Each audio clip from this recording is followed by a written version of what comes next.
وَلَقَدْ يَسَّرْنَا الْقُرْآنَ لِلذِّكْرِ فَهَلْ مِن مُّدَّكِرٍ.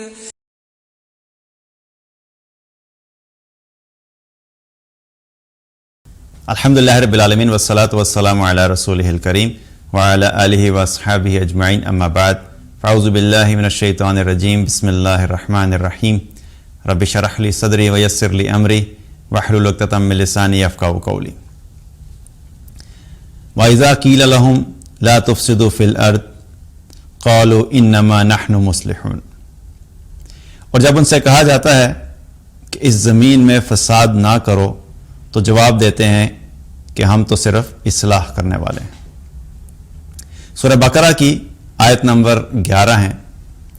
اللہ سبحانہ تعالیٰ منافقین کے ایک رویے کا ذکر کر رہے ہیں۔ اس سے پہلے بھی جو آیات گزری ہیں ان میں منافقین کے مختلف رویے کے بارے میں بات کی کہ وہ کس طریقے سے مسلمانوں کے خلاف اسٹریٹجیز کرتے تھے، پلاننگ کرتے تھے، اور کس طریقے سے وہ چاہتے تھے کہ مسلمانوں کو نقصان پہنچے۔ تو جہاں پہ انہوں نے مختلف طریقے سے مسلمانوں کو نقصان پہنچانے کی کوشش کی، ان کی اسٹریٹجی اور پلاننگ میں سے ایک طریقہ یہ تھا کہ وہ مسلمانوں میں مل کے مسلمانوں میں ہی کیا کرتے تھے کہ مسلمانوں کی انفارمیشن لیتے تھے، ان کے بارے میں معلومات لے کے کفار تک پہنچاتے تھے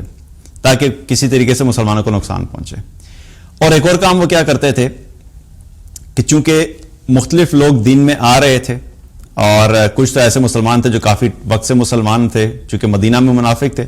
اور کچھ صحابہ تھے جو مکہ میں ظاہر ایمان لے کر آئے تو وہ کافی وقت سے مسلمانوں کے ساتھ تھے،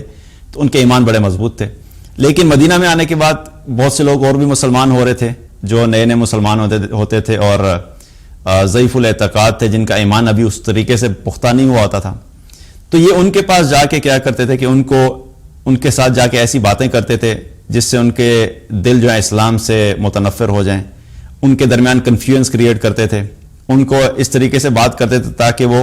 یہ سمجھیں کہ بھئی یہ جو اسلام ہے کوئی ایسی بڑی بات نہیں ہے، اور وہ کنفیوژن کی وجہ سے اسلام سے دوبارہ نکل جائیں۔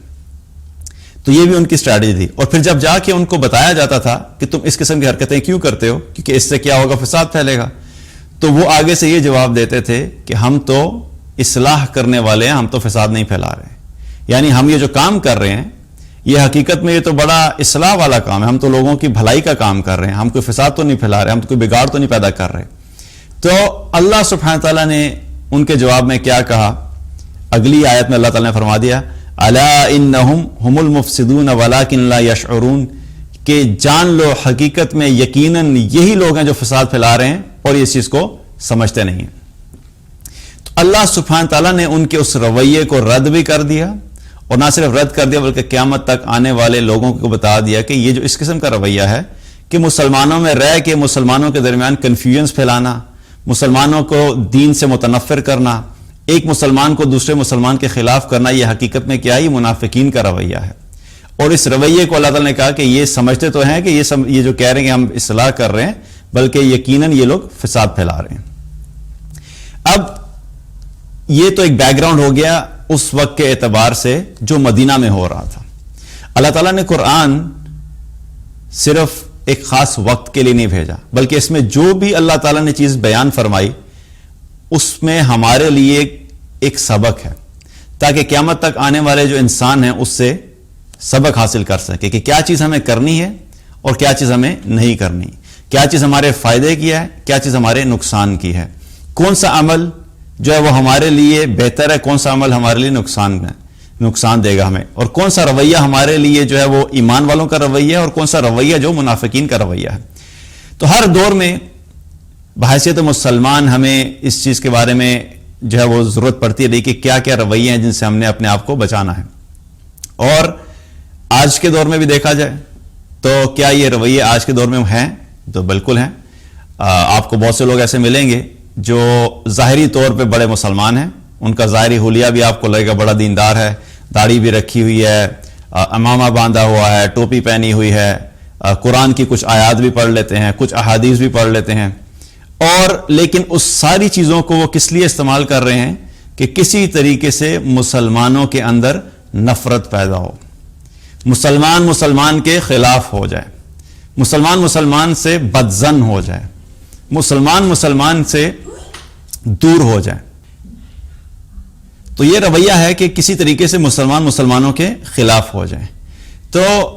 آج بھی یہ لوگ، آج بھی آپ کو یہ نظر آتا ہے.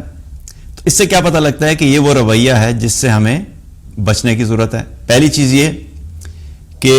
اپنے اندر ہمیں دیکھنا چاہیے کہ کیا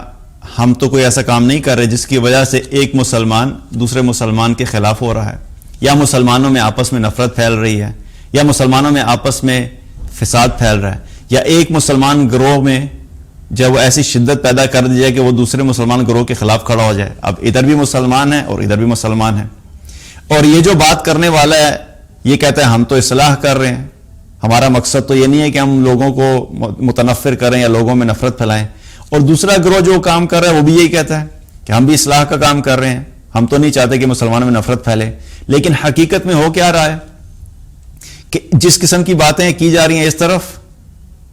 ان باتوں کی وجہ سے دوسرے گروہ کے خلاف نفرت پیدا ہو رہی ہے. اور یہ گروہ جب اپنے لوگوں کے ساتھ بیٹھ کے بات کرتا ہے تو یہ بھی جب باتیں کرتا ہے تو یہ دوسرے گروہ کے خلاف نفرت پیدا کر رہا ہے. اور یہ بھی مسلمان ہے، جو پہلا ہے گروہ یہ بھی مسلمان ہے، اور جو دوسری طرف ہے یہ بھی مسلمان ہے. تو اس رویے کو ہمیں دیکھنا چاہیے. اور خاص طور پہ ایک ہوتا ہے انفرادی طور پہ اگر کسی کے اندر یہ بیماری ہے تو اس کو ایڈریس کرنا، کیونکہ ایک ہے شعوری طور پہ اس چیز کو کرنا، اور ایک ہے لاشعوری طور پہ اس چیز کو کرنا. جو وہ منافق تھے اس وقت کے، وہ تو شعوری طور پہ اس چیز کو کر رہے تھے. ان کی تو اسٹریٹجی کا حصہ تھا کہ ہم نے یہ کام کرنا ہے تاکہ کسی طریقے سے اسلام کو نقصان پہنچے، مسلمانوں کو نقصان پہنچے اور فساد برپا ہو. اور کئی دفعہ ہوتا ہے انسان لاشعوری طور پہ ایسے کام کر رہا ہوتا ہے. ہو سکتا ہے اس کی نیت نہیں ہو ایسا کام کرنے کی، ایسی بات کرنے کی جس کی وجہ سے فساد پھیلے گا، لیکن لاشعوری طور پہ وہ چیز کیے جا رہا ہے. تو دونوں صورتوں میں ہمیں دیکھنا کیا ہے کہ اینڈ ریزلٹ کیا ہے. اگر at the end of the day ہماری بات کرنے کی وجہ سے مسلمانوں کو نقصان پہنچ رہا ہے اور مسلمانوں میں نفرت پھیل رہی ہے تو ہمیں اس چیز کو ایوائڈ کرنا ہے. اور خاص طور پہ ابھی ہم جو بات کرتے ہیں کہ ایک ہے انفرادی طور پہ، جب 1 to 1 کوئی ایسے کام کرتا ہے تو اس کا افیکٹ جو ہے وہ تھوڑا کم ہوتا ہے. ایک شخص نے، ایک مسلمان نے دوسرے مسلمان کے خلاف کوئی بات کی تو چلیں کوئی بہت بڑا نقصان نہیں ہوگا، ایک یا دو لوگ اس سے متاثر ہوں گے. لیکن جو لوگ علماء ہیں اور جو مبلغ ہیں اور جو خطیب ہیں اور ایک بڑے لیول پہ کام کر رہے ہیں، اور خاص طور کے اوپر آج کل جو سوشل میڈیا کا دور ہے، یوٹیوب کے اوپر چینلز اویلیبل ہیں، اور ایک ایک چینل کو یا ایک ایک ویڈیو کو کئی دفعہ ہزاروں بلکہ لاکھوں لوگ سنتے ہیں. تو اگر اس ویڈیو میں ایک ایسا پیغام ہے کہ جو ظاہری طور پہ ایک مسلمان بیٹھا ہے لیکن بیٹھ کے بات اس طریقے سے کر رہا ہے یا بات ایسی کر رہا ہے جس کی وجہ سے لاکھوں سننے والوں کے دلوں میں دوسرے مسلمانوں کے خلاف نفرت پھیل رہی ہے، تو یقین جانیے یہ کوئی خیر کا کام نہیں ہے. چاہے وہ ظاہری طور پہ جتنا مرضی مسلمان اپنے آپ کو شو کرے کہ میں بڑا خیر خواہ ہوں مسلمانوں کا، اور وہ بات کرتے ہوئے چاہے بڑے بڑے دلائل بھی دے، چاہے وہ قرآن کی آیات کوٹ کرے، چاہے وہ احادیث کوٹ کرے، اور نہ صرف کوٹ کرے بلکہ ان کے ریفرنسز بھی دے، لیکن ان سب چیزوں کو اکٹھا کرنے کے بعد یہ دیکھا جائے گا کہ اس کا اینڈ ریزلٹ کیا نکل رہا ہے. اتنی ساری دلائل اور اتنی ساری آیات اور اتنی ساری احادیث کو کوٹ کرنے کے بعد نیٹ ریزلٹ یہ نکل رہا ہے کہ اس کو سننے کی وجہ سے ایک بہت بڑا طبقہ مسلمانوں کا ایک دوسرے بہت بڑے طبقے سے متنفر ہو گیا، ان کے خلاف نفرت پھیل گئی.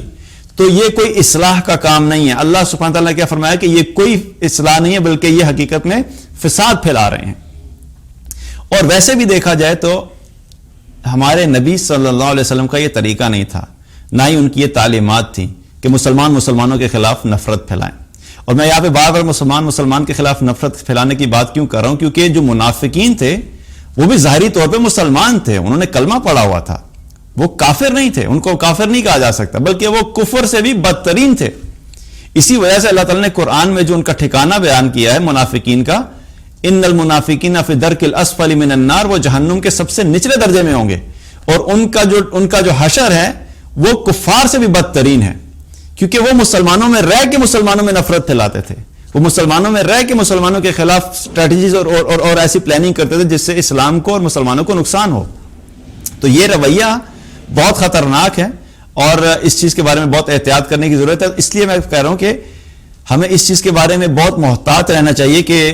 جو لوگ خود کر رہے ہیں، پہلی چیز تو یہ ہے کہ ہمیں، چونکہ میں خود بھی بات کر رہا ہوں اور ظاہر ہے جب بات ہزاروں اور لاکھوں لوگوں تک پہنچتی ہے تو ایک ذمہ داری ہوتی ہے کہ اس بات کی وجہ سے کسی دوسرے مسلمان کے خلاف نفرت نہیں پھیلے. اور یہی چیز بہت سے ایسے لوگ جو دین کا کام کر رہے ہیں ان کے لیے بھی ایک میسج ہے کہ احتیاط کرنی چاہیے. اختلاف رائے ہو سکتا ہے, اس کا مطلب یہ نہیں ہے کہ اب ایک مسلمان دوسرے مسلمان کی ہر بات سے جو ہے وہ متفق ہی ہوگا. ٹھیک ہے, ڈفرینس آف اوپینین ہو سکتا ہے, اس میں کوئی غلط بات نہیں ہے, لیکن اس اختلاف رائے کو اور ڈفرینس آف اوپینین کو آپ نے پریزنٹ کیسے کرنا ہے, آپ نے بات کیسے کرنی ہے, آپ کی بات کے الفاظ کیا ہونے چاہیے, اور الفاظ کے ساتھ ساتھ وہ ٹون کیا ہونی چاہیے, باڈی لینگویج کیا ہونی چاہیے, ایکسپریشنز کیا ہونے چاہیے. کئی دفعہ بات اتنی کڑوی نہیں ہوتی, لیکن بات کرنے کا انداز اتنا نفرت سے بھرا ہوا ہوتا ہے کہ وہ بات جو ہے بہت زیادہ نقصان پہنچاتی ہے. تو الفاظ کا چناؤ بھی بہت امپورٹنٹ ہے, اور باڈی لینگویج اور باڈی ایکسپریشنز یہ دونوں چیزیں ہیں. اور آپ صلی اللہ علیہ وسلم کی زندگی اگر ہم دیکھیں تو آپ صلی اللہ علیہ وسلم نے صحابہ کو جو تعلیم دی, بخاری اور مسلم کی ایک روایت ہے جس میں نبی صلی اللہ علیہ وسلم نے فرمایا یسروا ولا تعسروا بشروا ولا تنفروا, آسانیاں پیدا کرو, مشکلات مت پیدا کرو, تنگی مت پیدا کرو, اور لوگوں کو خوشخبری دو, اچھی بات کرو, نفرت مت پھیلاؤ. اتنا بڑا سبق آپ صلی اللہ علیہ وسلم کن کو دے رہے ہیں؟ صحابہ کو دے رہے ہیں. یہ صحابہ سے فرمایا, اور ظاہر ہے ہمارے لیے بھی یہی میسج ہے کہ ہم مسلمان ہو کے اگر دین کا کام بھی کریں, دین کی دعوت کا کام بھی کریں, لوگوں کے اندر اصلاح کا کام بھی کریں, لیکن ہمیں اس چیز کے بارے میں احتیاط کرنی ہے کہ اس اصلاح کے نام پہ کہیں ایسا تو نہیں ہے کہ مسلمان دوسرے مسلمان سے نفرت کرنے لگ گئے ہیں. تو نفرت پھیلانے سے آپ صلی اللہ علیہ وسلم نے بھی منع فرمایا. اور یہ اس آیت کے مطابق کیا پتہ لگتا ہے کہ یہ رویہ بھی جو ہے منافقانہ رویہ ہے. ایک ہے کہ جو مسلمانوں کا کھلا دشمن ہے, جو کفار ہیں, جو کھلے کھلے دشمن ہیں, جب وہ کوئی بات کرتے ہیں تو انسان کو پتہ ہوتا ہے کہ ٹھیک ہے بھائی کون آپ کا دوست ہے اور کون آپ کا دشمن ہے. لیکن جب ایک مسلمانوں میں رہ کے مسلمانوں کے خلاف کام کر رہا ہوتا ہے تو ظاہری طور پہ انسان سمجھتا ہے کہ بھئی ہے تو یہ مسلمان, لیکن وہ اندر سے کیا ہے, وہ ایک کافر سے بھی بدترین ہوتا ہے چونکہ وہ منافق ہے. اسی لیے اللہ سبحانہ تعالیٰ نے ان کا ٹھکانہ بھی سب سے نچلے درجے میں رکھا ہے, جہنم کے. اب ایک تو ہے جو دین کا کام کرنے والے ہیں, ان کی بھی ایک رسپانسبلٹی ہے کہ اس رویے سے اپنے آپ کو بچائیں, اور ایک ہے سننے والے. جو لوگ سننے والے ہیں ان کی بھی ذمہ داری ہے. جو ایمان والے ہوتے ہیں, جو مومن ہوتے ہیں, وہ صاحب بصیرت ہوتے ہیں, وہ اس چیز کو سمجھتے ہیں کہ کیا بات جو ہے سننی ہے اور کیا بات نہیں سننی. تو اگر آپ کو کوئی بھی بات سن کے, چاہے وہ دین کی بات کر رہا ہے, اور دین کی بات کرنے کے بعد آپ سمجھتے ہیں کہ آپ نے اس بات کو سنا, یا آپ نے کوئی چیز ایسی پڑھی, اور پڑھنے کے بعد اور سننے کے بعد تھوڑی دیر میں آپ کو محسوس ہوتا ہے کہ آپ کے دل میں ایک خاص قسم کے لوگوں کے لیے نفرت پیدا ہونا شروع ہوئی ہے جو کہ ہیں حقیقت میں مسلمان ہی, تو برائے مہربانی اپنے آپ کو ایسے کانٹینٹ سے بچا کے رکھیں. کیونکہ نفرت کا بیج ڈلنا بہت آسان ہوتا ہے, لیکن پھر اس بیج کو نکالنا بڑا مشکل کام ہوتا ہے. ایک دفعہ انسان کسی خاص شخص کے خلاف یا کسی خاص گروپ کے خلاف ایک نفرت کا پہلو دل میں آ جائے تو پھر اس کو نکالنے کے لیے بڑی محنت کرنی پڑتی ہے اور بہت مشکل ہوتا ہے. اس لیے پہلی سٹیج پہ کیا کرنے کی ضرورت ہے کہ جو ہی آپ کو ریئلائز ہو کہ میں ایک شخص کو سنتا ہوں, لیکن اس کے سننے کے بعد میرے دل میں ایک ایسی ایگریشن پیدا ہو رہا ہے, میرے دل میں ایک ایکسٹریمسٹ قسم کی کیفیت پیدا ہو رہی ہے, میرے دل میں ایک نفرت والی کیفیت پیدا ہو رہی ہے, تو کیا کریں کہ اپنے آپ کو ایسے کانٹینٹ کو سننے سے اوائڈ کریں. کیونکہ ایک مومن کا دل کبھی سخت نہیں ہوتا, وہ ایک نرم دل والا ہوتا ہے. چاہے کسی دوسرے کی بات کتنی ہی بری کیوں نہ لگ رہی ہو, لیکن اس کی بات کو ایڈریس کرنا, اس کی بات کو رسپونڈ کرنا, اس کے بات کے بارے میں اپنی رائے کا اظہار کرنا, اس کا ایک طریقہ ہے. اس کو اطمینان کے ساتھ, تحمل کے ساتھ, سکون کے ساتھ, دوسرے کو ذلیل نہیں کرنا, دوسرے کے ساتھ بدتمیزی نہیں کرنی, اور ایک طریقے کے ساتھ اس کو پریزنٹ کیا جائے, اپنی بات کو جو ہے دوسرے تک پہنچایا جائے. یہی ہمارے نبی صلی اللہ علیہ وسلم کا طریقہ تھا. خود بھی نرمی کرتے تھے. بڑی بڑی سچویشن میں آپ صلی اللہ علیہ وسلم نے صبر, تحمل اور نرمی سے خود بھی پریکٹیکلی ہمیں کر کے دکھایا, اور صحابہ کو بھی یہی تعلیم دی. اور بحیثیت مسلمان ہمارے لیے بھی یہی نمونہ ہے کہ ہم بھی نبی صلی اللہ علیہ وسلم کے نقش قدم پہ چلیں. انہوں نے جس طریقے سے اپنی زندگی کو گزارا, اسی طریقے سے ہم اپنی زندگی کو گزاریں. چاہے ظاہری طور پہ یہ لگ رہا ہو کہ دوسرا انسان یہ سمجھے کہ نہیں بھئی یہ تو بڑا کمزور ہے, تو یاد رکھیے کہ جو اچھے اخلاق والا ہوتا ہے,